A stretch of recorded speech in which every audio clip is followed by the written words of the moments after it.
तो सामने जय जगन्नाथ आज है अष्टमी आज मंगलवार थी जो आज मुझे मटन नहीं आसी माछ आनी कहीं माने माछ एक्चुअली मधु खाइबनी से सॉरी हाँ मटन खाइबनी से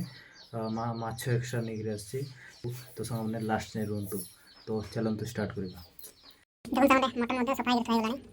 सामने प्रथम आम तेल आसला आसो तेजपत्र प्याज पका हमारे जो प्याज पकाई गोल्डन कलर पका कलर आसी आम तार सब मसला सामने पकेवा आम लाल मिर्च पाउडर हलदी गुंड धनिया गुंड जीरा पाउडर हमारा कौन अच्छे जी आम अदा रसुण पेस्ट पकेवा सब बर्तन गोटे जगह कराई बर्तन आम पकेब तो बर्तन गोल्डन गोल्डन कलर पूरा सारे पकई देव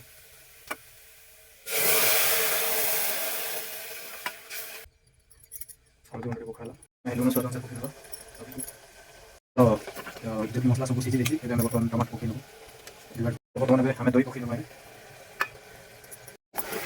सामने मटन टाक पकई नब मिक्स करा पकाला